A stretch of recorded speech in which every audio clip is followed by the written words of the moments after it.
উফ, একেবারে অবস্থা খারাপ বুঝছো। শুক্রবারের দিন একেবারে মনে হচ্ছে যে লোকে একেবারে গিজ গিজ করছে, পা রাখার মতো জায়গা নাই। কি যে কষ্ট হয়েছে না, আমি একেবারে অস্থির হয়ে গেছি। শোনো, যা যা বলেছিলাম সব কিছু এনেছি বুঝছো। গরুর মাংস, আর একটা কি করেছি জানো, মহিষ জবাই করেছিল, মোষের মাংস এনেছি। হ্যাঁ, ছোট মাছ আছে, আর ওই যে মুরগি, কচি দেখে মুরগি এনেছি, ওটা দিয়ে রোস্ট বানাবে। হ্যাঁ, বুঝতে পেরেছো? আর ওই যে আরেকটা কাজ, আচ্ছা নাস্তা কি করা যায় বলো তো? অবশ্য আমি রেডিমেড কিছু নাস্তা এনেছি, আর ফ্রিজে মনে হয় কিছু আছে, সব মিলাই ঝিলাইয়ে একটা সুন্দর নাস্তা নিয়ে, বুঝতেই পারছো। হ্যাঁ, 30 বছর পরে আমার বন্ধুর সঙ্গে দেখা হবে। এটা মানে ভাবতেই আমি একেবারে আনন্দ, কত কথা, কত গল্প। আমি একটা চিন্তা ভাবনা করছি, এক কাম হরি, এই তোমার কলজেটা কাট দিয়া একটা কুচি কুচি করিয়া ভুনা করিয়া সেইটা পেট্রোমের সামনে দিই, হেইয়া খাইয়া অগ কলজেটা ঠান্ডা করুক, হেলে মোর কলজেটাও ঠান্ডা হইবে না। এইটা তুমি কি বললা? আমার বন্ধু আসছে, তাকে নাস্তার জন্য আমার কলিজা কেটে কুচি কুচি করে রান্না করে দিবে? কি যে বলো না। এই যে কলিজার কথা বলাতে আরেকটা জিনিস মনে পড়ে গেল। হ্যাঁ, আমি কলিজাও এনেছি তো। কলিজা তোমার যেভাবে ইচ্ছা ভুনা করতে, ওই যে মাঝে মাঝে করো না, খুব মজা হয়, ঠিক ওইভাবেই ভুনাটা করবে, ঠিক আছে? আরে আমি বুঝি মোরে আর বুঝান লাগবে না।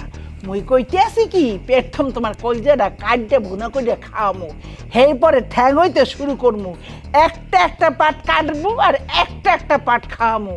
কিসি উল্টাপাল্টা কথা বলতেছো, আমি তো বুঝলাম না। আমার বন্ধু আসছে এতদিন পরে, হ্যাঁ, আমি শখ করে কত সুন্দর সুন্দর বাজার করে নিয়ে আসি, সেগুলো রান্না করা বাদ দিয়ে আমার পা ঠ্যাং সেগুলো পার্ট বাই পার্ট তাকে রান্না করে খাওয়াবা? কি যে আজে বাজে কথা বলো না। শোনো, এত কথা বলো না। আমার বন্ধু ফোন করেছিল, অলরেডি তারা অনেক দূর চলে আসছে, বুঝতেই পারছো। হ্যাঁ, 30-35 বছর পরে আমার সেই ছোটবেলার বন্ধুর সঙ্গে দেখা হবে। এই কথাটা ভাবতেই আমার মনটা একেবারে জুড়িয়ে যাচ্ছে। এই জানো না, এ উমন্যাটা জানো না যে স্বাধীন তো বুয়া বাড়তে নাই, বন্ধু আইবে, বন্ধুর বউ আইবে, এক পোলামাই আইবে, হতা গোষ্ঠী আইবে, তোর গোষ্ঠীও বলাই হ্যাগো দিয়ে কাভারাইতি। তোর কি দাঁড়ো না, মুই তোর সাহর বান্দি, মোরে বান্দি পাইয়ে লাইছো। এইসব তুমি কি কথা বলতেছো ময়না? আমি তো ঠিক বুঝলাম না। জান পাখি, আমার 14 গোষ্ঠী কেন আসবে? আমি বললাম না, আমার ছোটবেলার একমাত্র আমার প্রিয় বন্ধু, সে এতদিন পরে বিদেশ থেকে দেশে আসছে, তারপরে সে বলেছে আমার বাড়িতে এসে উঠবে। আর তুমি এসব কি উল্টাপাল্টা কথা বলছো? বুয়া নাই তো কি হয়েছে? হ্যাঁ, তুমি কি 2-4টা দিন রান্না করে খাওয়াইতে পারো না? কেন তুমি এইসব রাগবাগ করে উল্টাপাল্টা কথা বলছো? আমি তো ঠিক বুঝতে পারছি না। দেখো, আমি কত শখ করে সব বাজারঘাট করে নিয়ে আসছি, তুমি প্লিজ একটু রান্না করে আমার বন্ধুকে শুধু খাওয়াবে, এই তো, আর তো কিছু না, নাকি? এ ঝোলাডা, তুই বিদেশ যাও নাই কে মরতে, তুই এখানে বইয়ে রইছ, তুইও যাইতি, হেলে এখন আর মোরে এই কষ্টে কাম কাজ ঝরা লাগবে না। তুইও বিদেশ যাইয়া 2 বন্ধু মিলে টোকাটুকি করতি আর হোটেলে বই খাইতি। হন, বন্ধুরে দাওয়াত দেছ না, একটা সোজা নিয়ে যেই হোটেলে উড়াবি, হোটেলে উড়াইয়া আবাসিকে রাখা তোর যত ইচ্ছা জোলার গাদাবি, খাওয়াবি, কোনো সমস্যা নাই। কিন্তু কোনো বন্ধু এই বাড়তে উঠবে না আমি বাচ্চা থাকতে। ও, আমার বন্ধু আসছে, 2 দিন রান্না করে খাওয়াইতে হবে, এই জন্য তোমার কষ্ট হয়ে গেছে, তাই না? আমি কিছুই করি নাই তোমার জন্যে, কিচ্ছু করি নাই। হ্যাঁ, বিয়ের পর তুমি আমারে কত জ্বালাইছো, আমার মনে নাই? আজকে আমার কলেজের বান্ধবী আসবে, আজকে আমার ইউনিভার্সিটির বান্ধবী আসবে, দলকে দল আসছে, আমি দুনিয়ার টাকার বাজার করে তোমার বান্ধবীদের খাওয়াইছি, কি খাওয়াই নাই? অহন কথা কও না কি এর লেগা? তোমার 14 গোষ্ঠীর আমি খাওয়াইছি, বুঝছো? তো আমার 14 গোষ্ঠী তুমি খাওয়াইছো, তোমারটা হাইতে খাওয়াইছো, মোর বাপেরটা হাইতে খাওয়াইছো। বাবা মা চুপ করো, তোমরা কি শুরু করছো বলো তো? তুই চুপ কর, তুই যেটা জানিস না এর মতো কথা বলতে আসিস না। সব দোষ তোর মায়ের, তোর মা আমার সাথে ঝগড়া করতেছে। হ্যাঁ, আমি ঝগড়া করি, ঝগড়া তুমি করো।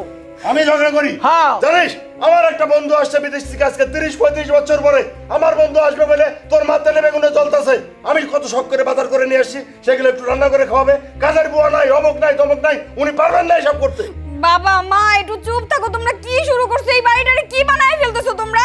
আমি রাস্তাঘাটে বের হইতে পারি না, সবাই আমারে দেখলে হাসে, সবাই খালি কইতে থাকে যে এই বাড়িটা ঝগড়াটা বাড়ি, এই যে ঝগড়াটা বাড়ির মাইয়া যাইতেছে, আমার নিয়ে হাসাহাসি করে। আমার কেমন লাগে বলো তো? আর আমার বন্ধু বান্ধব তো আমারে বলে যে আমার বাবা মা নাকি সারাক্ষণ ঝগড়া করতে থাকে, একটা ঝগড়াটা বাড়ি হয়ে গেছে। কি কই? তোমরা তোমরা আমার কথা শোনো।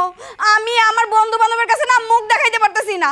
তারা আমারে বলে কি আমাদের বাড়িতে নাকি ভালো কোনো মানুষই কোনোদিন আসবো না, কেউ আমাদের বাড়িতে আসবো না, একটা কাউও আসবো না।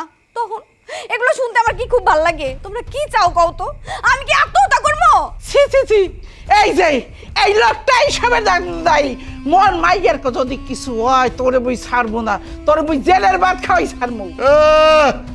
একার মাইয়া উনার একার মাইয়া আমার না, এই আমার মাইয়া না, বড় বড় কথা কও তাই না? যাও, কথা বাড়াও না মা, চুপ থাকো প্লিজ। এই তুই চুপ কর, তুই যেটা জানিস না এর মধ্যে নাক গলাইতে আসিস না। আমার বন্ধু আসতেছে বিদেশ থেকে, এত বছর পরে সে কত শখ কইরা বলছে বিদেশ থেকে আমার এই খবর দিছে জানিস, যে সে এয়ারপোর্টে নাইমা আমাকে বাড়িতে এসে উঠবো। অহন তোর মার কষ্ট হয়ে গেছে, উনার 14 গোষ্ঠীর আমি সারা জীবন টানছি, এখন আমার বন্ধু 4-5টা দিন এই জায়গায় থাকবো, উনার কষ্ট হয়ে গেছে। আমি রাখতে পারবো না। তোমাদের কিচ্ছু করতে হবে না, সব কাজ আমি করবো। এই ঘরের যত কাজকর্ম আছে, রান্না বান্না সব কিছু করবো। আমিও যদি না পারি তাহলে আমি অনলাইনে খাবার অর্ডার করবো, ঠিক আছে? আমার রান্না লাগবে না তো? না, তোমার কিচ্ছু করা লাগবে না। হ্যাঁ ঠিক আছে, আমার সমস্যা নাই। তোমরা আর ঝগড়া করো না। সমস্যা নাই না। হ্যাঁ, তুমি রান্না করে খাওয়াইতে পারবে না? না। তুমি রান্না করে খাওয়াইতে পারবে না? না। আর তুই কি করলি? হোটেলে অর্ডার দিয়ে সেই খাবার খাওয়াবি? আমার বন্ধু এতদিন পরে আমার বাড়িতে আসতেছে, আমার বন্ধু যদি এই বাড়িতে এসে খাবার না পায়, তারে যদি হোটেলের খাবার খাইতে হয়, তাহলে একটা কথা পরিষ্কার করে শুনে রাখো, মাথায় রাখো কথাটা, আমি আর তোমার 14 গোষ্ঠীর কাউরে এই বাড়িতে 1 গ্লাস পানি পর্যন্ত খাইতে দিব না, ঠিক আছে? ঠিক আছে।